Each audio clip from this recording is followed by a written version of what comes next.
जय श्री कृष्ण। अधिक मास या पुरुषोत्तम मास महात्म्य और कथा। 10वां अध्याय। ऋषि कहने लगे, हे सुंदरी, अब से तीसरा मास पुरुषोत्तम मास आएगा।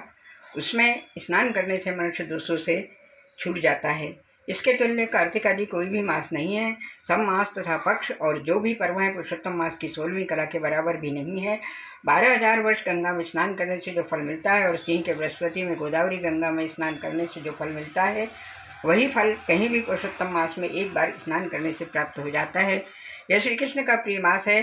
इसमें स्नान दान जपादि करने से मनोवांछित फल की प्राप्ति होती है। इसलिए तुम भी पुरुषोत्तम मास की सेवा करो। मुनिराज कन्या को ऐसे वचन कहकर चुप हो गए। श्री कृष्ण कहने लगे, हे अर्जुन, मुनि के वचन सुनकर भावों से प्रेरित होकर वह मूढ़ बाला क्रोधित होकर बोली, हे ब्राह्मण, मुझको आपके वचन ठीक नहीं लगे। माघादि मास किस तरह थोड़ा फल देने वाले हैं और कार्तिक आदि मास को कैसे कम कहते हो? क्या सेवा किया हुआ वैशाख मास इच्छित फल नहीं देता? यह तो मलिन मास सब कर्मों से निंदित है। हे मुने, सूर्य संक्रांति से रहित मलमास को आप कैसे श्रेष्ठ कहते हैं? इस तरह क्रोध से कहे गए ब्राह्मण पुत्री के वचनों को सुनकर ऋषि का शरीर जलने लगा और क्रोध से नेत्र लाल हो गए, परंतु फिर भी मित्र की कन्या को श्राप नहीं दिया और सोचने लगे कि कन्या मूर्ख है, अपने हित अहित को नहीं जानती। पुरुषोत्तम का महात्मा जो बड़े बड़े ज्ञानी भी नहीं जानते, तो कम बुद्धि वाले पुरुष व कन्याएं कैसे जान सकती हैं? और यह बिना पिता की कन्या दुख रूपी अग्नि से सुलगती हुई मेरे अत्यंत उग्र श्राप को कैसे सहन करेगी? ऐसे उत्पन्न हुए क्रोध को कृपा से दूर करते हुए स्वस्थ होकर व्याकुल कन्या को कहने लगे, हे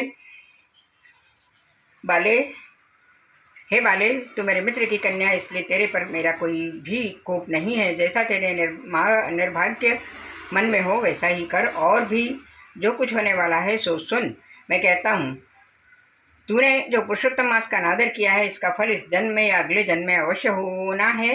क्योंकि तेरा पिता मेरा मित्र था, इसलिए तुझको श्राप नहीं देता हूँ। तू बालक है, अपने शुभ तथा अशुभ को नहीं पहचानती। तेरा कल्याण हो, मैं तो नारायण की सेवा में जाता हूँ। श्री कृष्ण कहने लगे कि ऐसा कह वह महाक्रोधी तपस्वी मुनि झटपट चले गए और उसी क्षण वह कन्या पुरुषोत्तम के अनादर से कांतिहीन हो गई और अपने मन में विचार करने लगी कि तत्काल फल देने वाले पार्वती पति श्री शंकर की आराधना करूंगी। ऐसा निश्चय कर अपने आश्रम में महान तप करने की इच्छा करने लगी। सूची बोले, वह बाला प्रबल मुनि के वचनों को निंदित कर तथा बहुत फल वाले विष्णु और ब्रह्मा को छोड़ अपने वन आश्रम में केवल शंकर की सेवा करने लगी।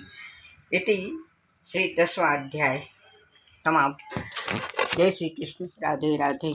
श्री कृष्ण गोविंद हरे मुरारी।